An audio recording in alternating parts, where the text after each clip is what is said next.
Those are kind of cool. Usually they have NASA stuff here. These are probably actual real things, though, unlike the NASA. Oh, it's firefighters, police, yeah. Yeah, those guys actually do stuff, unlike astronauts. Some old homeless man just called me a faggot. I don't even have my makeup on. I have a butch look going.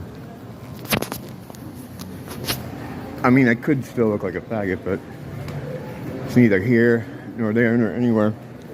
I watched a pretty crazy report on homeless in California. I think it's from like a year ago. I'm gonna link it below. And they were in the comments is where I always link my shit. They were talking about the chicken or the egg concept of, are you mentally ill, therefore you end up with chronic homelessness, or do you become mentally ill from being chronically homeless? And the answer is both, because I've seen both. When I first moved here, things here in Waikiki, like in my immediate neighborhood, have really cleaned up. Like, you don't see a lot of homeless here anymore. So I think this has to do with a lot of bad press the area was getting a couple of years ago. There was a lot of people saying they'd never come back here again and blah, blah, blah.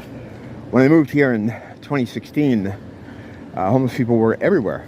There were tents set up on just any random street. When you go down by the beach, it was even more ubiquitous. I knew guys that had built little forts just on the side streets, and they'd be on the side street, like near a fence next to houses or hotels or whatever, and they'd have like a wooden fort that you'd build like in maybe your backyard, you know? And they had like little makeshift living areas set up along the roads. The beach was full of little homeless tents and things, and there were buildings like there was one that we called the Ice Palace. It was an office building that had no tenants currently, and although I didn't know it at the time, undercovers were set up on the top floor. But the Ice Palace itself was just a hangout spot where at night homeless people would sleep out all around the building, out the front of it, and they had access to it. So they would go like in and out and use all the rooms to do drugs and stuff.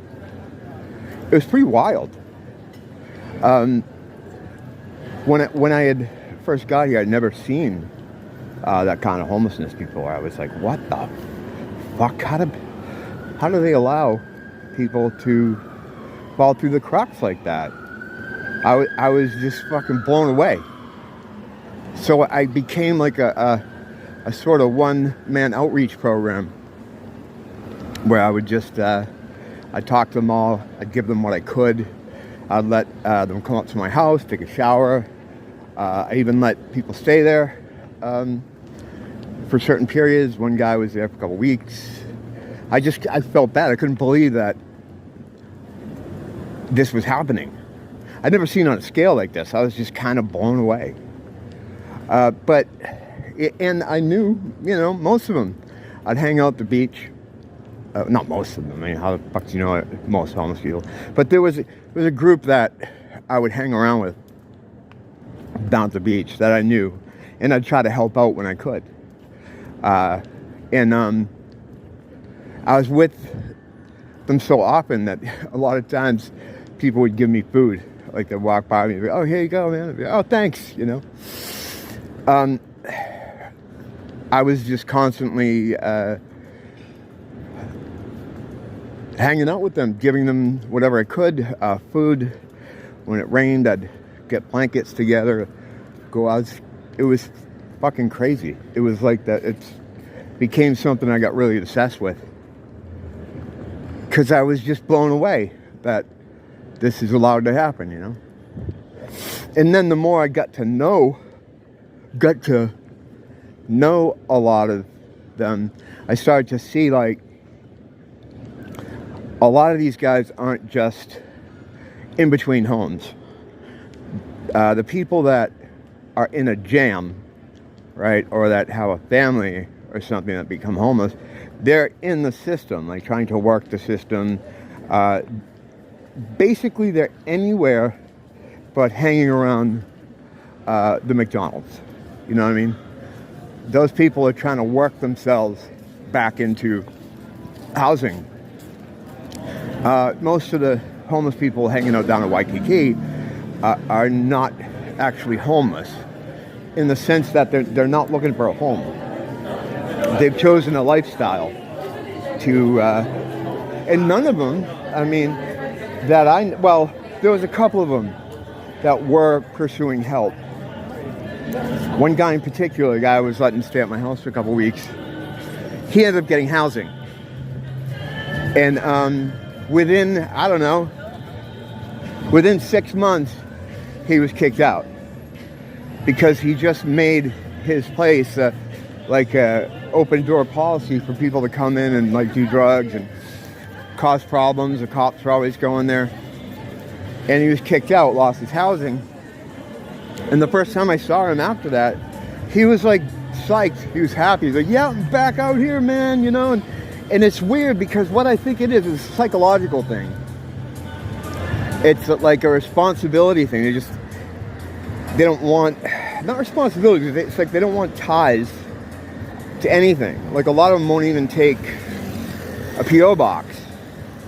You know, I was letting people get their mail at my house, which caused a problem with the DEA, which is a whole nother story, which I'll probably get into sometime. But yeah, so helping the way I was helping really bit me in the ass. Because for every kind of reasonable person that you're trying to help out, there's always one or two in a group that want to turn it into an extortion situation. Where, okay, we've already set the bar here, so now you owe me this. I'd never let that happen to me. It wouldn't, you know. I'd nip those kind of things in the bud almost immediately. But it kind of started to make me think, I got to be careful about who I allow into my circle here. And the circles were getting very big, you know.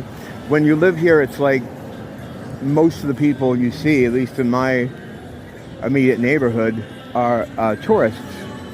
A lot of the people, the families that live here that have either grown up here or that are from here are working 24/7 to be able to afford to live here.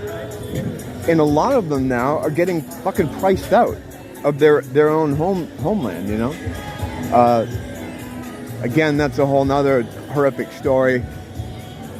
But yeah, the homeless thing was, yeah, it's one thing to have good intentions, right? But you got to be careful.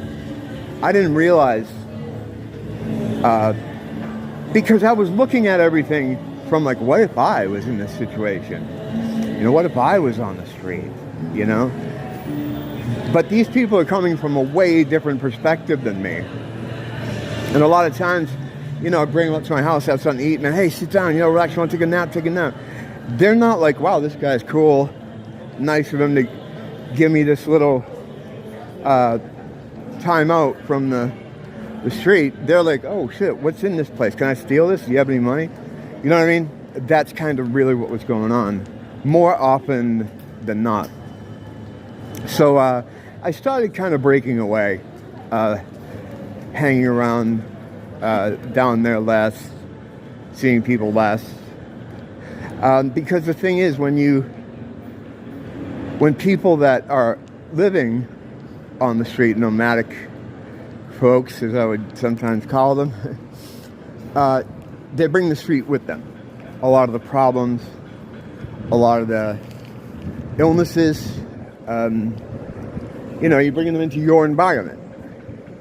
And that kind of stuff didn't make me real popular with the neighbors. Most of my neighbors don't like me anyway, based solely on the way I look. And that's fine. It's okay. But yeah, it wasn't winning me any friends in the neighborhood to be so closely working, I guess, with the homeless. Nothing I did really Made a difference though, and it was becoming frustrating. I was stupid to try to think I could do something, but in my mind I was just thinking, well, if I can just help a couple dudes, you know, make things easier out here, I'll share whatever I have or do whatever I can, or, you know, within my resource ability, because, like, fucking someone should, you know. But I didn't understand that, like I said, it was a lifestyle choice for a lot of these people. A lot of these guys here aren't from here. They're from, like, the mainland, like the East or West Coast. A lot of these cities have programs where they will give you a one-way ticket here. Heard the story many times.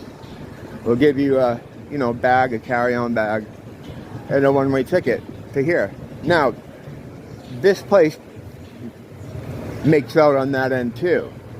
It's a deal between, I'm not going to get too into it because I got to fucking live here, but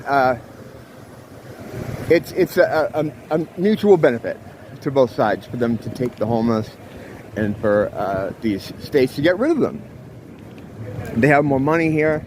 You know, a lot of these, for these kind of programs, when they start a new one, like whether it's a halfway house or something like that, they have a budget and it's federally funded. If they don't spend that money, they lose it. And a lot of it goes in pockets, you know. The more they can spend, the more they'll get. So they do want to help people because they want to keep a job and they want to keep putting that federal money in their pocket.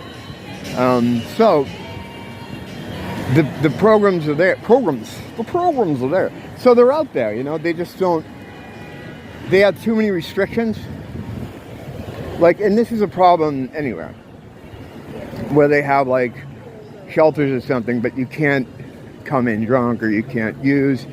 And most guys that are out don't want that kind of structure anyway. And if they have to be sober, they're definitely not going. So I've seen places open up and close down here. One in Chinatown, like an outreach kind of place where you could take a shower, see a clinician. They don't want anything to do with that shit. Nothing, because to them, that's like the government.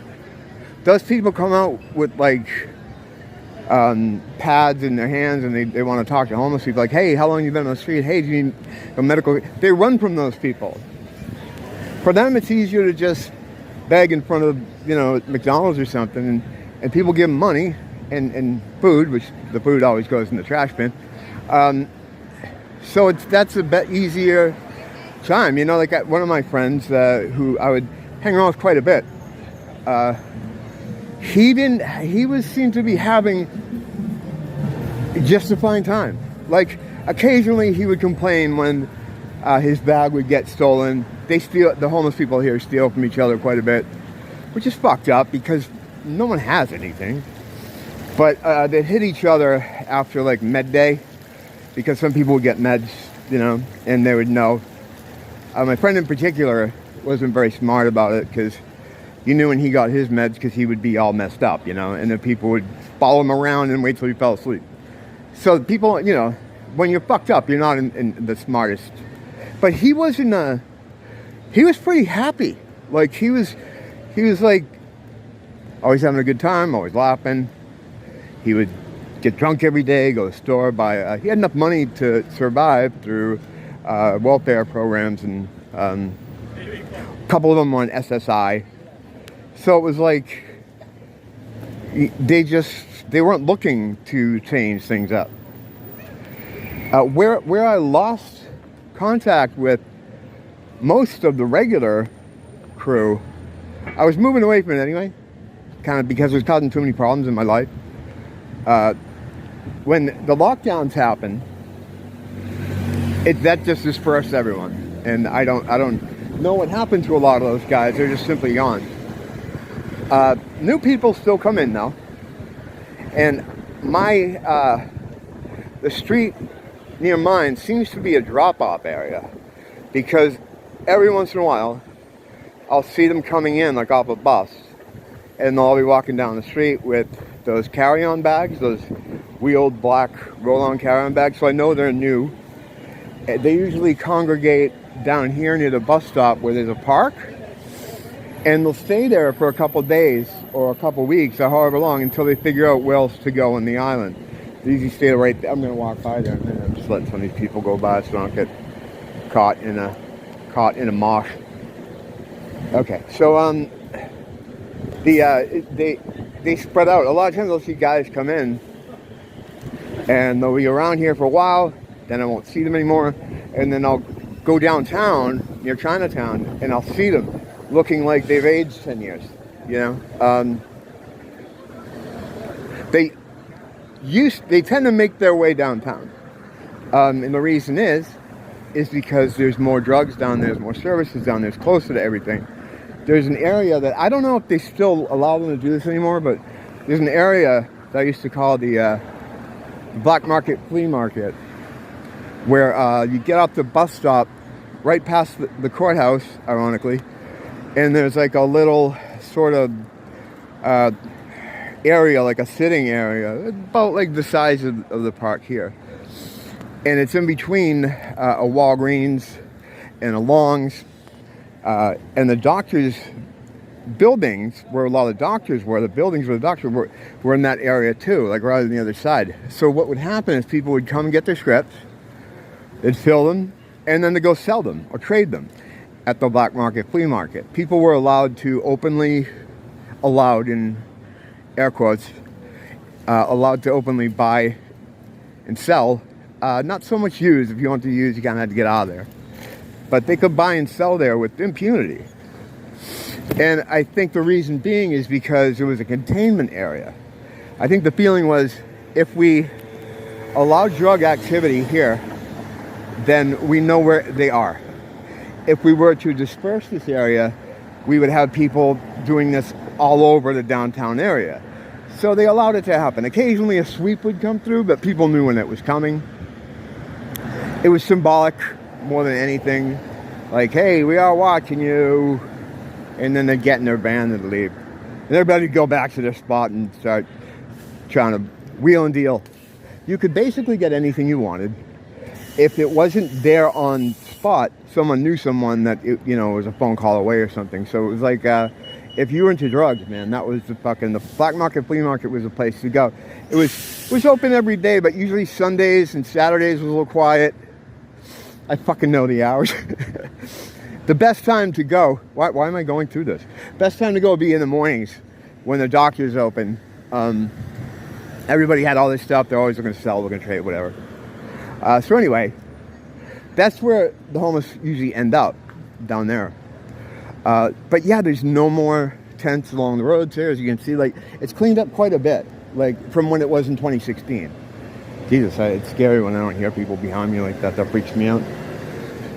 People get super duper close to you here too. It's weird. I don't know what it is. Like, there's no expectation of personal space here at all. And I'm always yapping too, so But see, now where the fuck was I? Yeah, so they end up down there. But the thing is, like, it is both. It is, being out here will make you crazy, because like I was saying, I see those guys that, I see younger guys, will come in, they'll be down here, and, then I'll see them downtown or something, and they'll look like they've aged 10 years.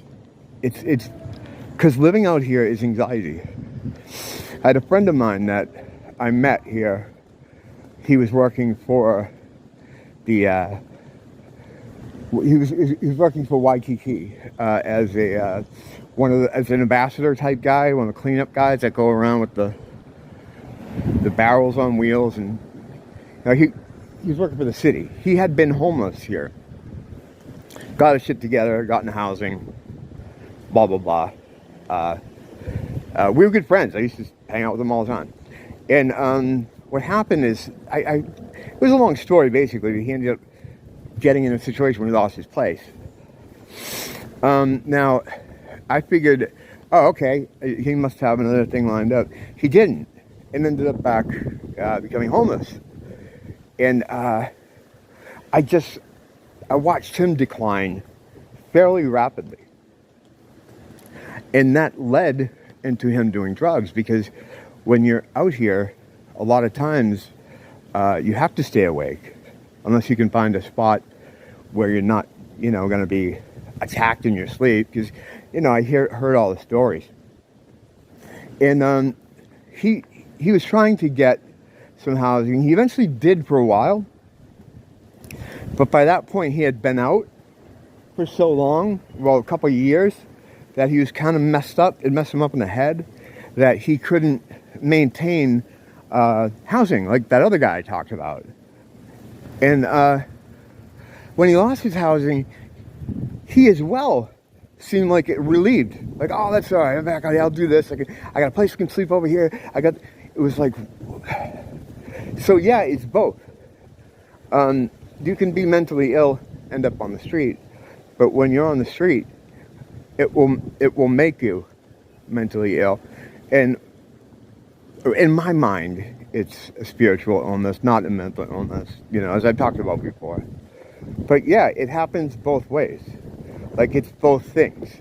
Because I can imagine what it's like. Like, it must drive you crazy to not be able to feel, like, safe anywhere.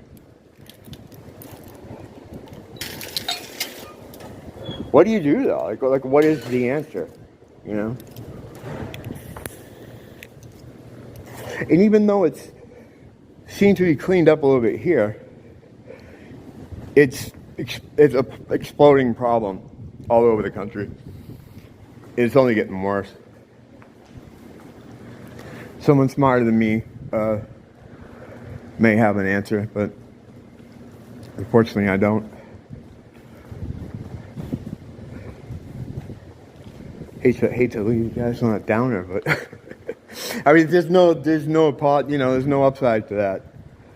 Just, may God bless everyone.